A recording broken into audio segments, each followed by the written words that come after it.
अरिहंत सिद्ध सूर्य उपाध्याय साधु सर्व अर्थ के प्रकाशी मांगलिक उपकारी हैं। तिनको स्वरूप जान राग दे भई जो भक्ति काय को नवाए स्तुति को चारी है।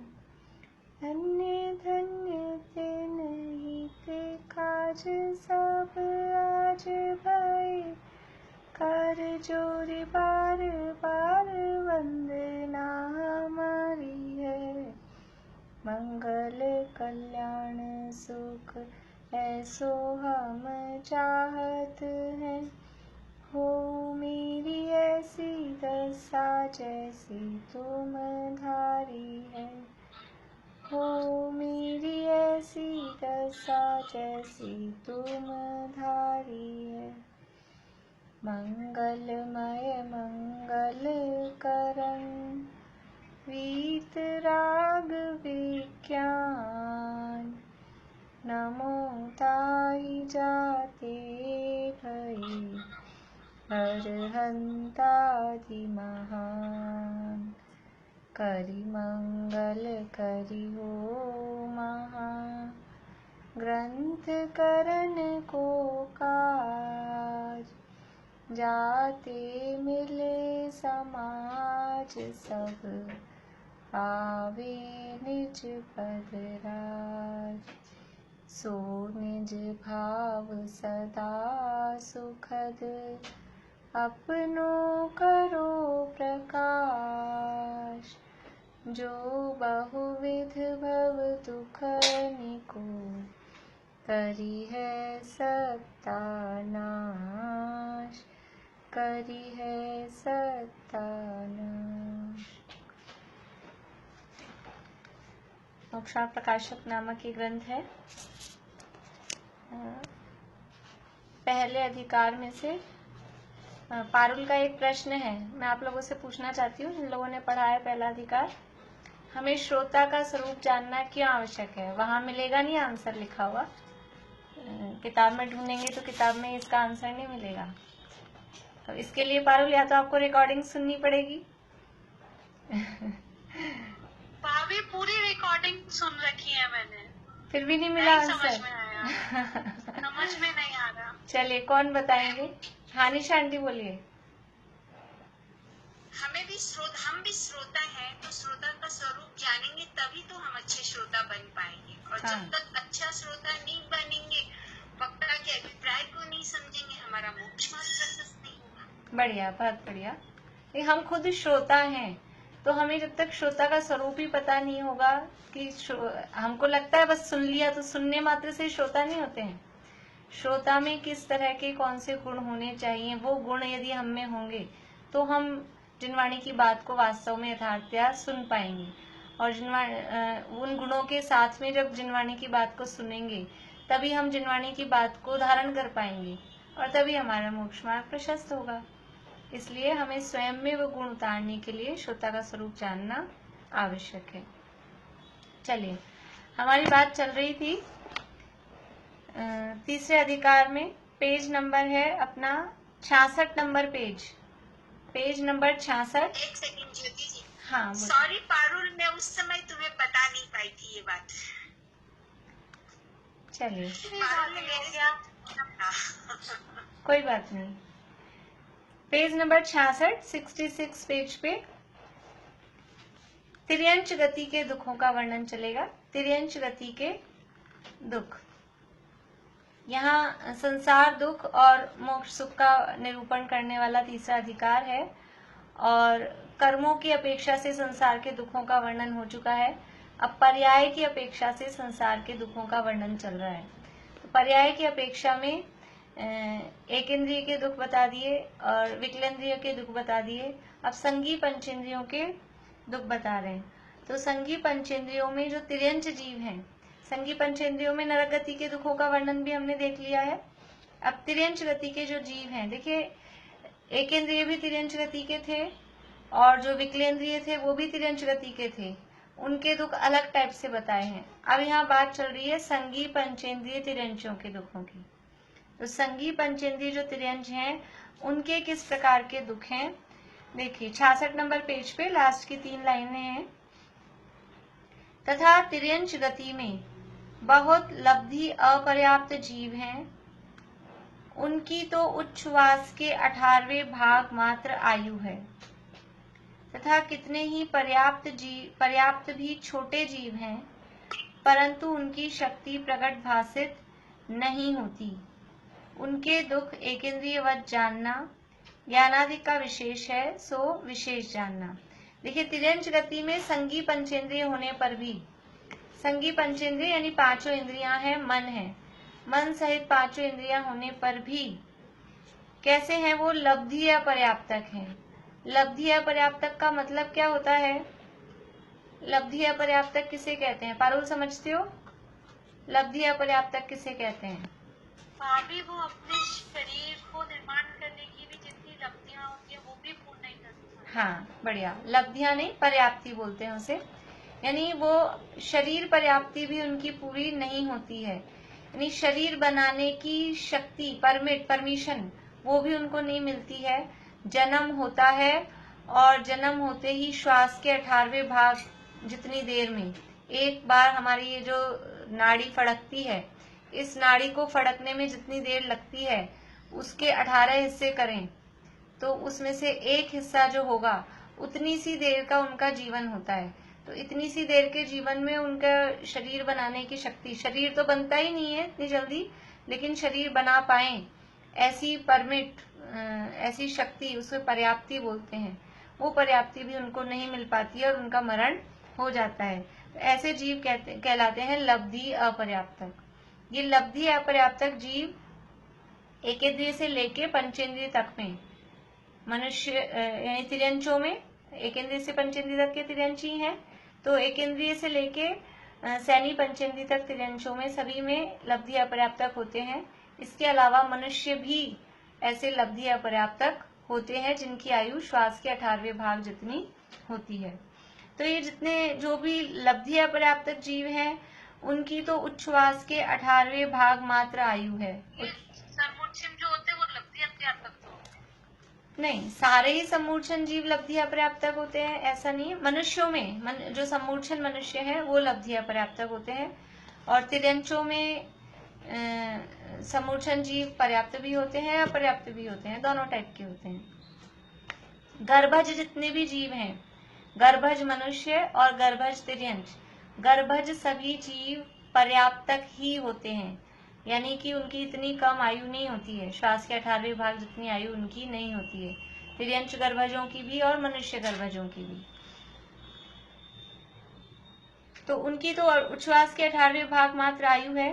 तथा कितने ही पर्याप्त भी छोटे जीव हैं, पर्याप्त हैं लेकिन संघी पंचेंद्रिय होने पर भी वो छोटे जीव हैं। छोटे जीव हैं, हम छोटे दोनों तरफ से इसको ले सकते हैं कि शरीर के आकार आदि में भी छोटे हैं और आयु से भी कम है,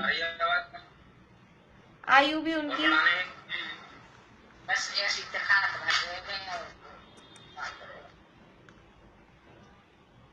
कितने पर्याप्त भी छोटे जीव हैं। तो छोटे जीव में हम उनको शरीर के आकार रूप में भी छोटा समझ सकते हैं और उनकी आयु भी बहुत कम है, यद्यपि श्वास के 18वें भाग से ज्यादा है लेकिन अंतर्मूर्त मात्र आयु है, थोड़ी समझ लीजिए कुछ मिनट्स की आयु है, ऐसी भी आयु वाले जीव होते हैं पर्याप्त जीवों में भी।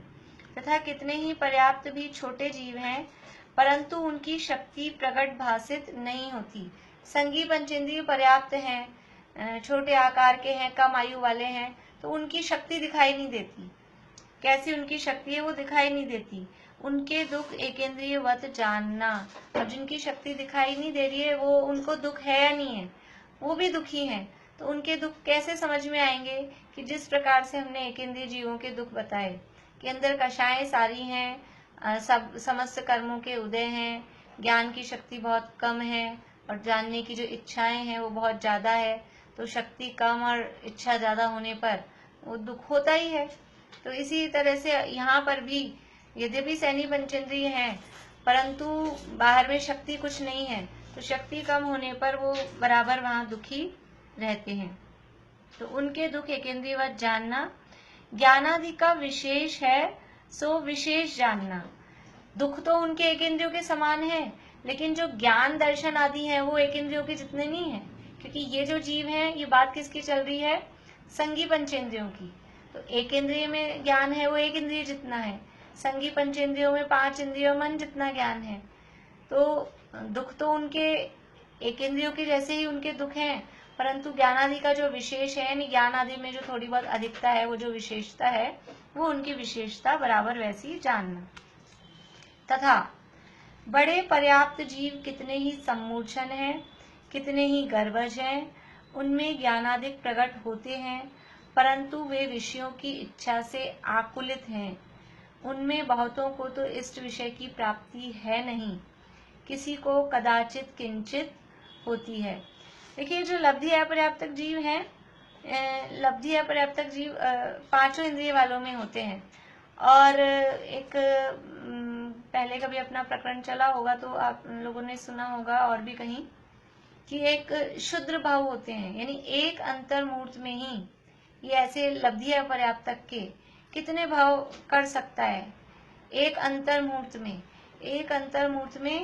66,336 भाव, 5 इंद्रियों वालों के मिलाकर एक ही अंतर्मूर्त में जन्मना मरना। तो उसमें एक इंद्रियों के, अब एक इंद्रियों में भी 5 स्थावर और उनके साधारण वनस्पति, प्रत्येक वनस्पति, ऐसे मिलाकर एक इंद्रियों के हो जाते हैं 66,132 भाव। ये लब्धि अपर्याप्तक की, जिसे बोलते हैं शुद्र भाव। शुद्र भाव नाम सुना होगा कभी आपने। शुद्र भाव बोलते हैं जो एक अंतर्मूर्त में ही श्वास के 18वें भाग जन्म मरण वाले जो अपर्याप्त जीवों के भाव होते हैं, उन्हें शुद्र भाव कहते हैं। और टोटल एक अंतर्मूर्त में सारे 5 इंद्रियों के मिलाकर हो जाते हैं 66,336। उस 66,000 मतलब 66,000 और 336 यानी 336, 336। ये 66,336 भाव जो होते हैं, उसमें एक इंद्रियों के हो जाते हैं 66,132, 66,132, 66,132 भाव तो उसमें से केवल एक इंद्रियों के हो जाते हैं। फिर 2 इंद्रिय के 80, 3 इंद्रिय के 60, 4 इंद्रिय के 40, ये तो समझ लीजिए विकलत्रय के हो गए। 2 इंद्रिय के 80, फिर 3 इंद्रिय के 60, 4 इंद्रिय के 40। इसके अलावा अब जो पंचेंद्रिय है, तो पंचेंद्रियों में तिर्यंच भी है और मनुष्य भी है, दोनों है। ये जो शुद्र भाव है, ये जो लब्धि अपर्याप्तक है, ये कौन सी गति वाले हो सकते हैं? लब्धि अपर्याप्तक जीव कौन सी गति वाले हो सकते हैं? 5 में ही होंगे। गति मनुष्य और तिर्यंच। हाँ, मनुष्य और तिर्यंच गति। मनुष्य तिर्यंच। देव और नार की लब्धि अपर्याप्तक नहीं होते, तो मनुष्य और तिर्यंच ही ये लब्धि अपर्याप्तक हो सकते हैं। तो ये 4 इंद्रिय तक तो तिर्यंच है ही, अब पंचेंद्रियों में तिर्यंच भी है और मनुष्य भी है। तो पंचेंद्रियों में तिर्यंच 2 प्रकार के, संगी भी हैं और असंगी भी हैं। तो 8 भाव असंगी तिर्यंचों के, 8 भाव संगी तिर्यंचों के और 8 भाव सम्मूर्छन मनुष्यों के। इस तरह से ये लगातार कंटिन्यूसली अगर एक ही अंतर्मूर्त में कोई जीव लब्धि अपर्याप्तक के भाव इस तरह से धारण करे, तो 66,336, 66,132 तो एक इंद्रियों के हो गए, और उसमें भी अलग अलग है, 6,012, 6,012, वो सब 5 स्थावरों के अलग अलग करके ऐसे होता है। अभी टोटल अपन देख लें, 66,132 एक इंद्रिय के, फिर 2 इंद्रिय के 80, 3 इंद्रिय के 60, 4 इंद्रिय के 40, और पंचेंद्रियों में 8 असैनी के, 8 सैनी के और 8 मनुष्यों के। इस तरह से मिलाकर ये जो यहाँ लब्धि अपर्याप्तक बताए, ऐसे लब्धि अपर्याप्तक के भाव होते हैं। तो इतनी कम आयु है, एक अंतर्मूर्त टोटल में इतने सारे भाव वो जीव कर लेता है। तो हाँ, उनके दुखों का पार नहीं बताया जा सकता है। हाँ ज्योति जी बोलिए। मतलब ये मुझे टोटल नंबर समझ में नहीं आए, मतलब कितने टाइम पीरियड में है ये? एक अंतर्मुहूर्त, एक अच्छा। अंतर्मुहूर्त में, अंतर्मुहूर्त। हाँ निशा आंटी बोलिए। ये 8 भाव संधि के, 8 असंधि के पंचेंद्रिय में, और जो तीसरा 8 भाव है वो मनुष्यों का, अपर्याप्त मनुष्य, समूर्छन मनुष्य। ये एक जीव का बताया। हाँ, एक जीव, एक जीव यदि इस तरह के भाव धारण करे अपर्याप्त के, तो मैक्सिमम इतने भाव एक अंतर्मुहूर्त में कर सकता है। अपर्याप्त बराबर बनता रहे इस तरह से, तो इतने भाव उसके हो सकते हैं। तो मतलब हाँ बोलिए ज्योति जी, आप बोलिए। हाँ, जैसे एक जीव है वही ये सारे जन्म दे रहा है। हाँ, एक ही जीव का, एक जीव के लिए बताया। हाँ पारुल बोल। कितने बताई दीदी? वो एक इंद्रिय में, एक इंद्रिय में 66,132।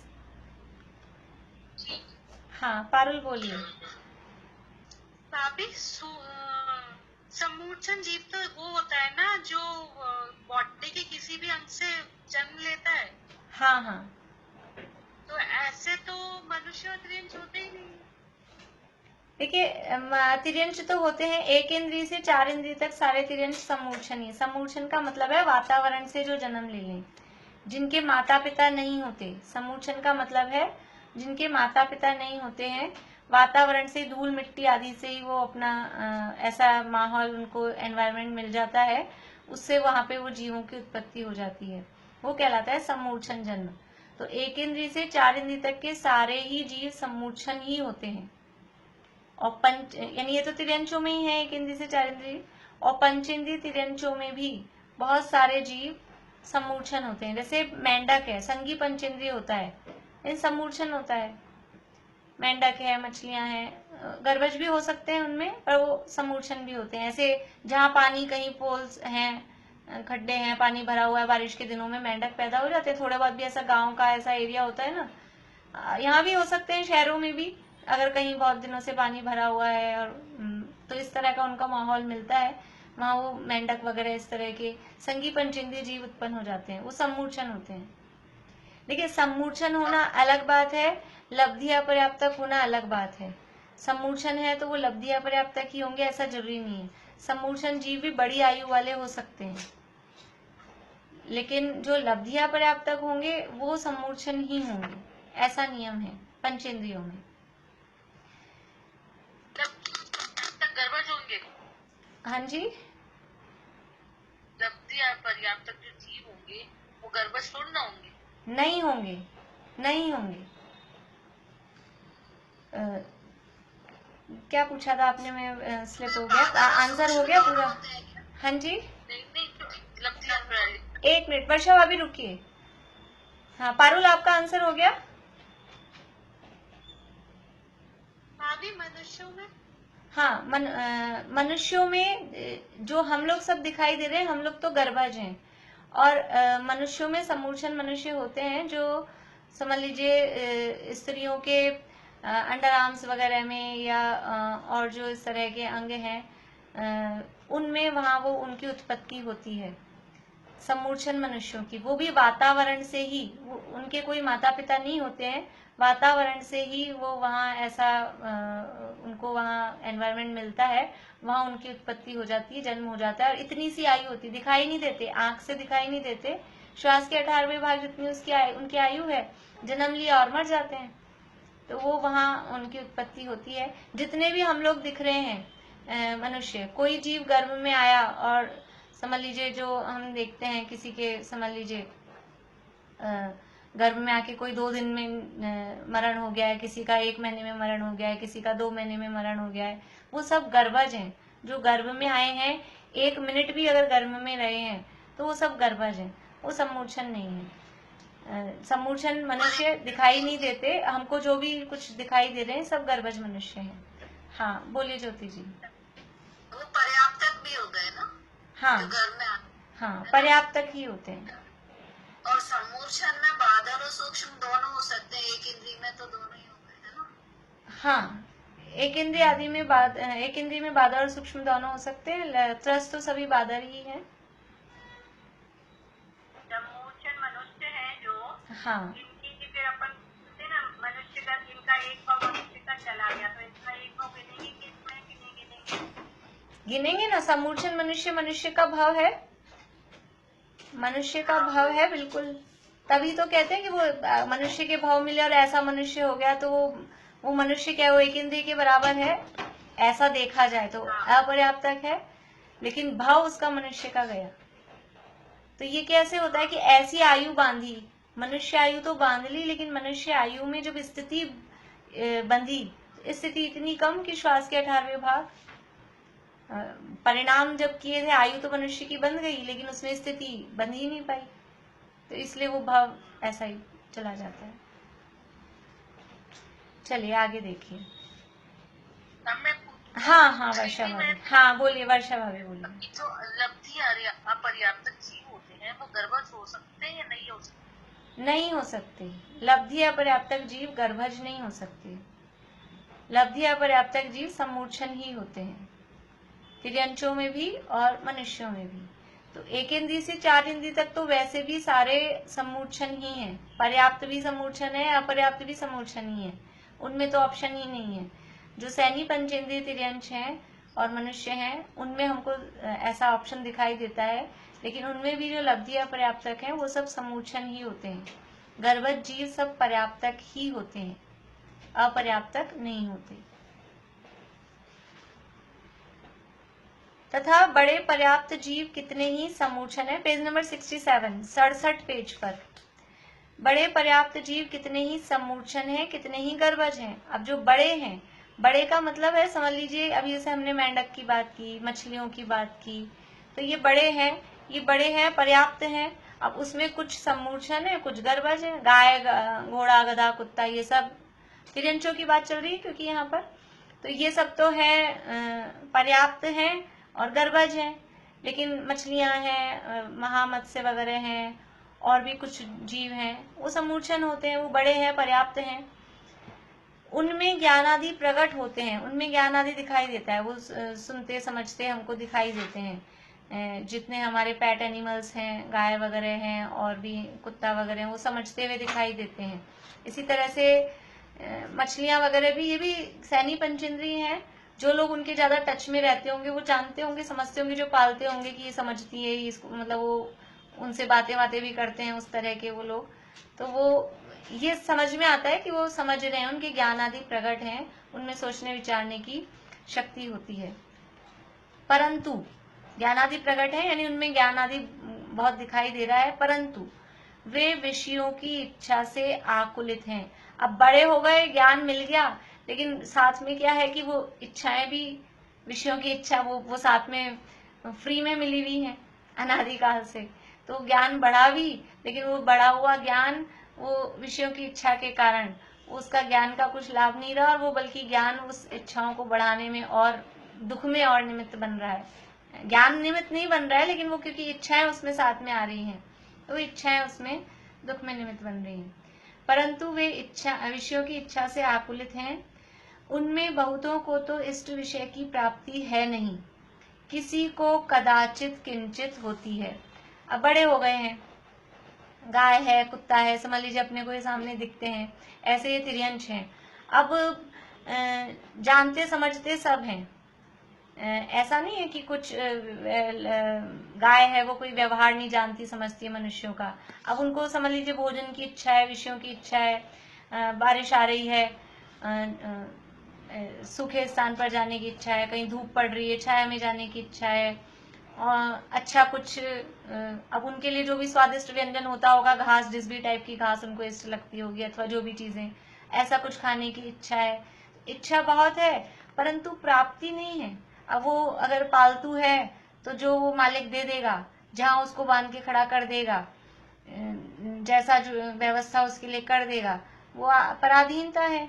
यदि स्वतंत्र भी घूमते हैं तो उसमें भी कहाँ उनको इतनी सुविधाएं हैं कि साहब कोई अच्छी ताजा ताजा किसी ने रोटी बनाई है, बढ़िया रसगुल्ले मालपुए कुछ ये बनाए हैं और गाय को ले जाके लो भाई, अब वो कोई त्योहार व्योहार हो और वो इनके माता मानते हो और वो कुछ खिला दे, वो एक बात अलग है।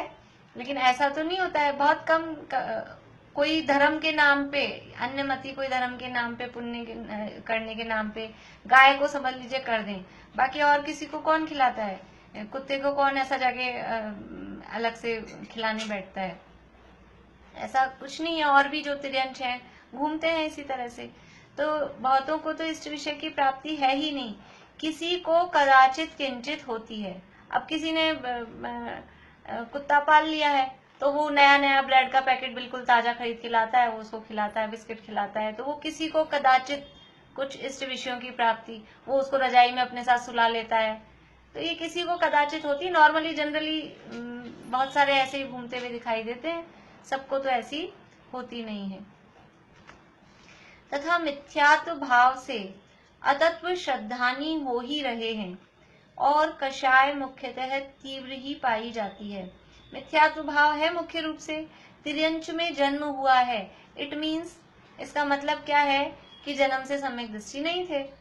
जन्म से सम्यक दृष्टि होते तो तिर्यंच में जाते ही नहीं, तो मिथ्या दृष्टि ही जन्म हुआ है, ये समझ में आ रहा है। तो सामान्य रूप से देखा जाए तो मिथ्या दृष्टि है, तो मिथ्यात्व भाव से अतत्व श्रद्धानी हुई हो रहे हैं। कषाय मुख्यतः तीव्र ही पाई जाती हैं। कषायों की मंदता के भी कुछ खास वहाँ इस तरह के दिखाई नहीं देते हैं, और कषायों के अधिकता के कारण तो तिर्यंच गति प्राप्त हुई है, मायाचारी इत्यादि की अधिकता के कारण।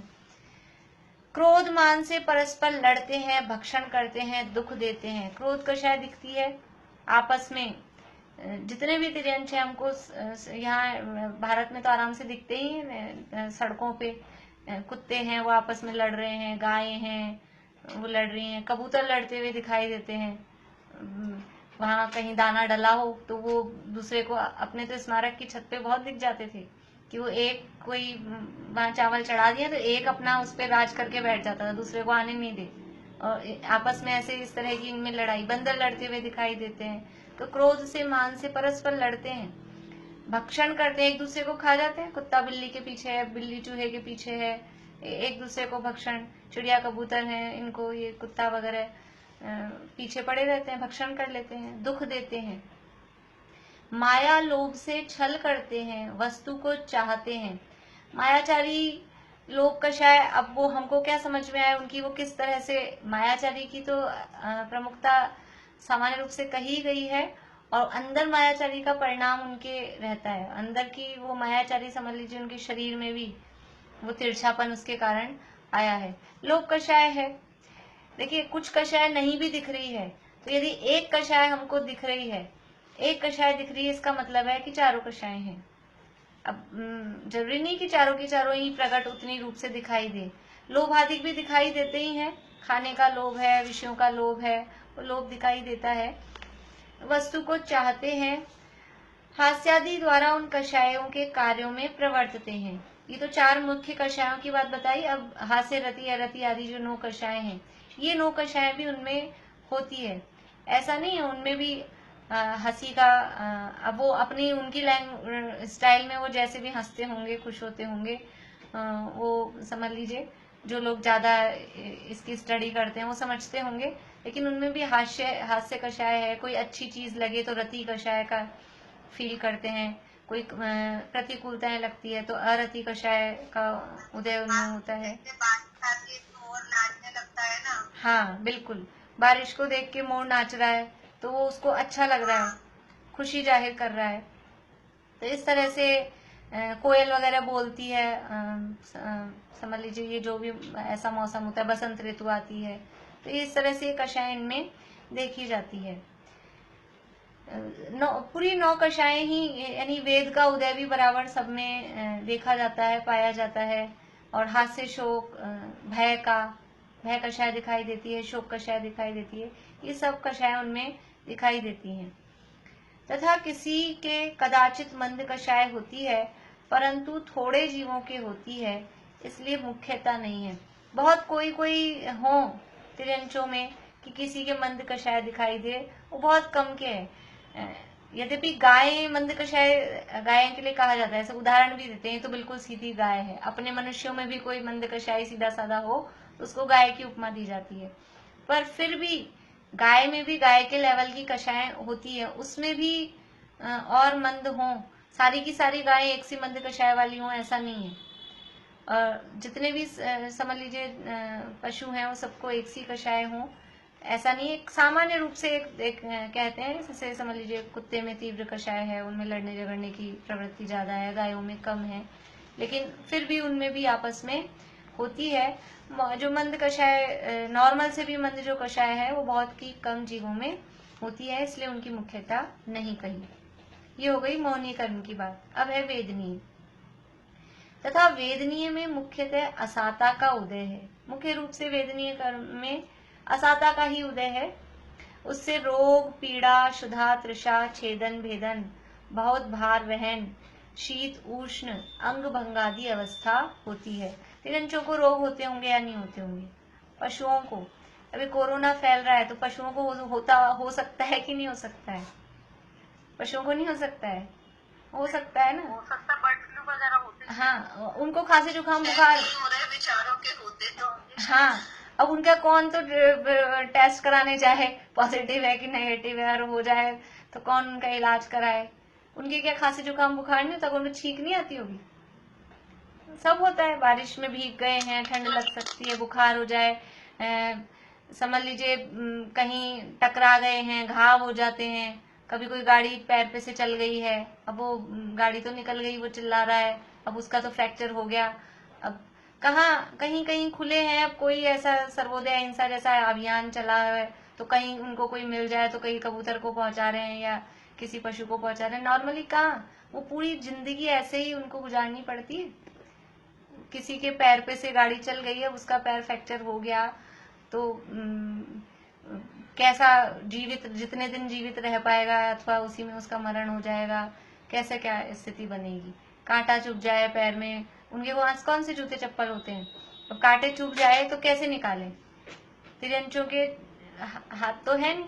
बंदरों में तो फिर भी थोड़ी सी इस तरह की दिखाई देती है, बाकी एक दूसरे से किसी को कह के कि मेरे कांटा चुभ गया तू निकाल दे, तेरा मैं निकाल दूं, ऐसी कहाँ मतलब उनके है। कितना तीव्र असाता का उदय।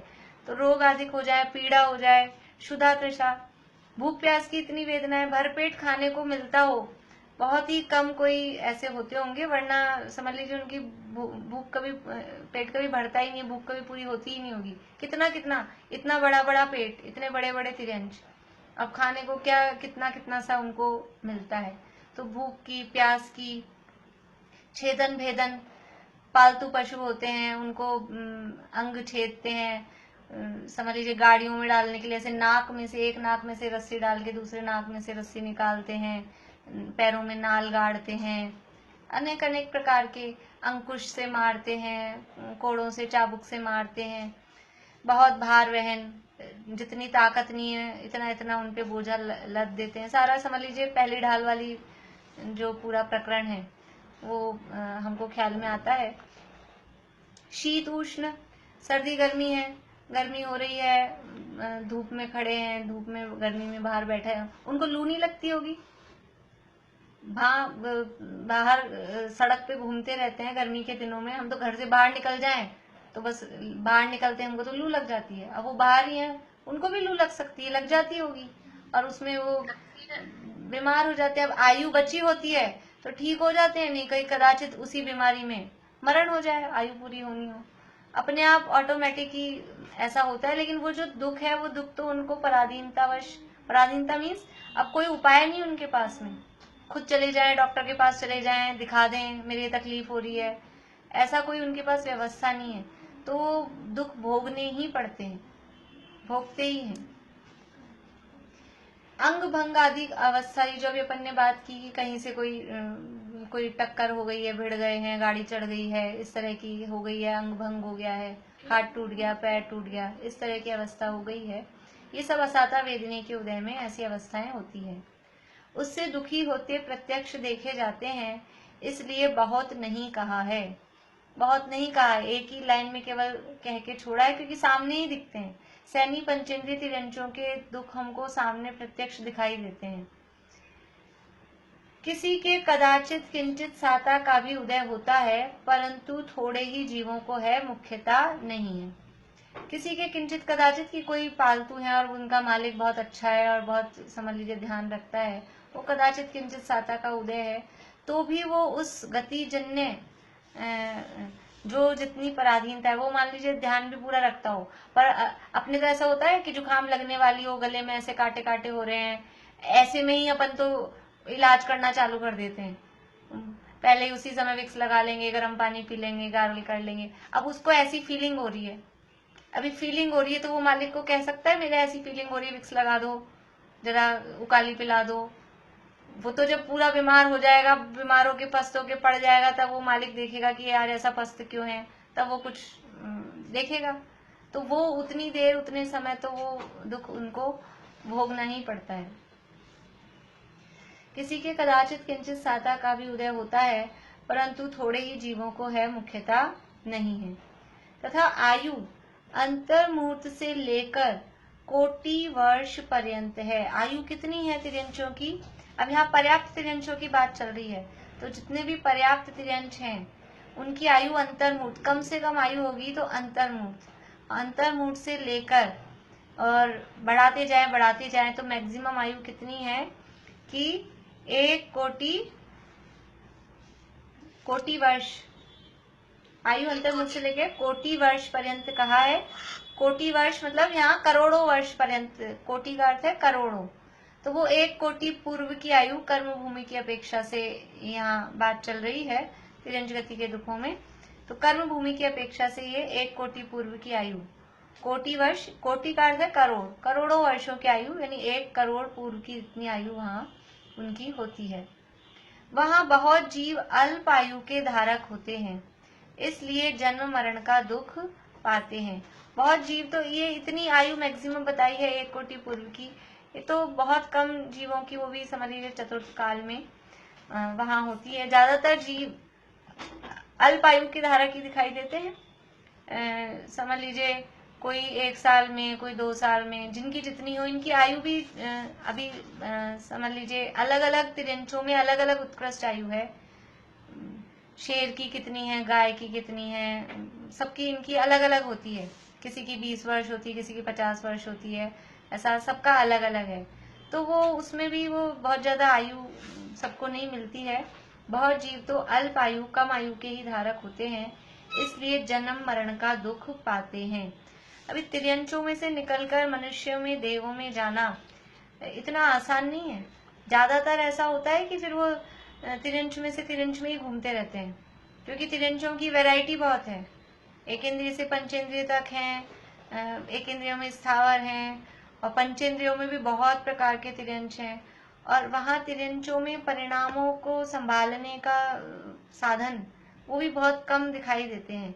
मंद कषाय हो, देवगुरु धर्म के प्रति रुचि हो, कुछ त्याग तपस्या व्रत उपवास आदि का परिणाम हो, ऐसा बहुत ही रेयर है जिनके महापुण्य का उदय आए। तो जैसे 4 ऋतुधारी मुनिराज आ गए उतरकर उपदेश देने, या कहीं कोई मुनिराज आदि का समागम मिल जाए, ऐसा सब में सबको कहाँ होता है।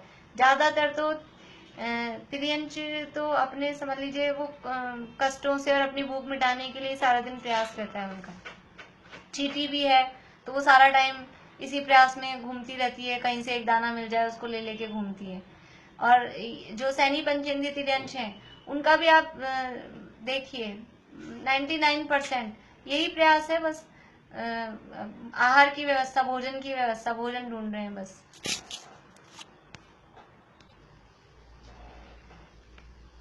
तो वहां बहुत जीव अल्प आयु के धारक होते हैं, इसलिए जन्म मरण का दुख पाते हैं। तथा भोग भूमियों की बड़ी आयु है, भोग भूमिया जीवों की आयु लंबी है। कितनी है कि भोग भूमिया में मिनिमम, जगन्य भोग भूमि में कम से कम आयु होगी तो 1 कोटि पूर्व प्लस 1 समय, यानी 1 कोटि पूर्व की आयु से लेकर फिर 1 पल्ले की, 2 पल्ले की अथवा 3 पल्ले की, जैसे भोग भूमियों में बड़ी आयु है। तथा उनके साता का भी उदय है। भोग भूमियों में तिर्यंच हो अथवा मनुष्य हो, सभी को इस तरह का साता का उदय है। कल्प वृक्षों से सारी सामग्री, तिर्यंचों को भी सब बराबर वही सुविधाएं, जो मनुष्यों को भोग भूमि में सुविधाएं होती है, तिर्यंचों को भी वो वहाँ कल्प वृक्ष आदि की ऐसी सुविधाएं, वहाँ युगल से ही रहते हैं। तिर्यंच भी शेरों के युगल हैं, समझ लीजिए गायों के युगल हैं, और भी जो भी तिर्यंच है उनके जोड़े से ही मोर के युगल हैं, जोड़े से वो जन्मते हैं। जैसी बिल्कुल मनुष्यों की व्यवस्था होती है उसी तरह से वो जोड़े से ही जीवन भर रहते हैं, प्रेम पूर्वक रहते हैं, लड़ाई झगड़े का इस तरह का कोई काम वहाँ नहीं होता है। तो वहाँ उनके साता का उदय है, परंतु वे जीव थोड़े हैं। भोग भूमि के जीव यहाँ कर्म भूमि के जीवों की अपेक्षा से कम है। यद्यपि बहुत हैं वो भी, लेकिन फिर भी कर्म भूमि के जीव वो ज्यादा है, इसलिए वो जीव थोड़े हैं। तथा मुख्यतः तो नाम कर्म की तिर्यंच गति आदि पाप प्रकृतियों का ही उदय है। अब नाम कर्म में देखा जाए, एक वो जो कल बात चल रही थी अपनी, कल ही चल रही थी ना, नरक गति के संबंध में, यदि कोई जीव नरक गति में है तो वो देव गति को अथवा नरक गति को बांध सकता है या नहीं बांध सकता है? तो नहीं बांध सकता है। कल जब मैं वो थोड़ा कंफ्यूज भी हो रही थी इसलिए मैंने जवाब नहीं दिया था। गति का मतलब है आयु नहीं, नरक गति नाम कर्म की जो प्रकृति है। तो यदि कोई नारकी है तो वो नारकी है, और जब उसको गति बंधेगी तो उसको तिर्यंच गति भी नहीं बंधेगी, देव गति भी नहीं बंधेगी। जैसे आयु नहीं बनती है, तिर्यंच नहीं, तिर्यंच निकल गया, नरक आयु और देव आयु, ये आयु भी नहीं बनती है, और नरक गति और देव गति नाम कर्म की जो प्रकृतियां हैं, ऐसे ही नरक गत्यानुपूर्वी देव गत्यानुपूर्वी वो भी उनको नहीं बनती है। वो वहाँ, क्योंकि अगले भाव में उनको वो बनना ही नहीं है, अगले भाव में काम आने वाली ही नहीं है, तो वहां पर वो बनती भी नहीं है। इतना आप लोग देख लेना, कल मैंने उसको छोड़ा था देखने के लिए। यहाँ देखिए, मुख्यतः तो नाम कर्म की तिर्यंच गति आदि पाप प्रकृतियों का ही उदय है। तिर्यंचों में नाम कर्म की प्रकृतियां हम देखें तो गति कौन सी उदय में आ रही है? तिर्यंच गति। तिर्यंच गति पाप प्रकृति है कि पुण्य प्रकृति है? नाम कर्म में तिर्यंच गति बढ़िया पाप प्रकृति है। तिर्यंच आयु पुण्य प्रकृति है, परंतु तिर्यंच गति वो पाप प्रकृति है, तो ये पाप प्रकृति का उदय है। तिर्यंच गत्यानुपूर्वी वो भी पाप प्रकृति है। और समझ लीजिए जो भी उनके संस्थान सहनन वगैरह हैं वो सब हीन संस्थान हीन सहनन है, वो सब पाप रूप हैं। इसके अलावा और भी प्रकृतियां देखेंगे, दुर्भग है, दुस्वर है, ये जो पाप प्रकृतियां जो 10 जोड़े वाली हैं उनमें भी मुख्य रूप से पाप प्रकृतियों के उदय उनके होते हैं। किसी को कदाचित किन्हीं पुण्य प्रकृतियों का भी उदय होता है। वो जो पुण्य प्रकृतियों का उदय है वो समझ लीजिए मुख्य रूप से भोग भूमि में ही वो पुण्य प्रकृतियों का उदय है। कर्म भूमि में तो सारी ज्यादातर पाप प्रकृतियों का ही उदय होता है। किसी को कदाचित किन्हीं पुण्य प्रकृतियों का भी उदय होता है, परंतु थोड़े जीवों को थोड़ा होता है, मुख्यता नहीं है। ज्यादातर तिर्यंच जो दिखेंगे वो सब पाप प्रकृतियों के उदय वाले ही दिखाई देंगे। तथा गोत्र में नीच गोत्र का ही उदय है। गोत्र कर्म में कोई भी तिर्यंच हो, कर्म भूमि का हो अथवा भोग भूमि का हो, सभी तिर्यंचों के नीच गोत्र का ही उदय होता है। भोग भूमि में भी नीच गोत्र का ही उदय उनके होता है, और नीच गोत्र है वो पाप प्रकृति है, तो गोत्र में भी नीच गोत्र का ही उदय है, इसलिए हीन हो रहे हैं। इस प्रकार तिर्यंच गति में महादुख जानना। पाप प्रकृतियां हैं, पाप प्रकृतियों का उदय है, तो पाप प्रकृतियों का उदय है मतलब वो अपने आप में ही वो दुख रूप है। इसलिए तिर्यंच गति में कहीं कोई बहुत आराम है, सुख सुविधा दिखाई दे रही हो, ऐसा वास्तव में नहीं है। तिर्यंच गति में भी महादुख जानना। इस तरह से तिर्यंच गति के दुखों का वर्णन यहाँ देखा। अब कल हम बात करेंगे मनुष्य गति के दुख। अब अपनी बात आएगी, अपने दुख बताने पड़ेंगे, ये सबको पता है, ये सब अपने अपने बता देंगे ये क्या क्या दुख है। देखिए यहाँ पंडित जी साहब लिखेंगे, कल हम बात करेंगे, कल चर्चा करेंगे। हाँ, अभी किसी को कुछ पूछना है? और हाँ पारुल बोलिए। भाभी कर्म भूमि में विदेश क्षेत्र को भी शामिल करते हैं या अलग से? हाँ, विदेश क्षेत्र भी कर्म भूमि है। चलिए जिनवाणी से दीदी उच्च गोत्र और नीच गोत्र में जैसे आजकल ये जातियां होती हैं वो आती हैं, क्या है? देखिए, अगर पहले हम गतियों की तरफ से देखते हैं, चारों गतियों में, तो चारों गतियों में देव सारे ही उच्च गोत्री होते हैं, देवों के उच्च गोत्र का ही उदय होता है, और जितने भी नारकी हैं और जितने भी त्रियंश हैं, इन सब के नीच गोत्र का ही उदय होता है। तो ये तीन तो अलग निकल गए, इनके में ऑप्शन ही नहीं है। अब ये ऑप्शन कहाँ है? मनुष्यों में। मनुष्यों में दोनों प्रकार के गोत्र का उदय हो सकता है, लेकिन जिसके जन्म से जो है वो ही रहेगा, बदलता नहीं है। जो जन्म से उच्च गोत्री है वो उच्च गोत्री ही होता है, जो जन्म से नीच गोत्री है वो नीच गोत्री ही होता है। तो यहाँ मनुष्यों में ये जो हम जिससे गोत्र के आधार पे जो व्यवहार करते हैं, उस आधार पे उच्च गोत्र नीच गोत्र का व्यवहार मनुष्यों में होता है। तो जो जातियां, जैसे भी हम जो शेड्यूल कास्ट वगैरह है वो नीच गोत्री होते हैं, और जैसे हम लोग हैं वो उच्च गोत्री हैं। मनुष्यों में इस तरह से व्यवहार होता है। चलिए, और कोई है? जिनवाणी स्थिति बोलते हैं।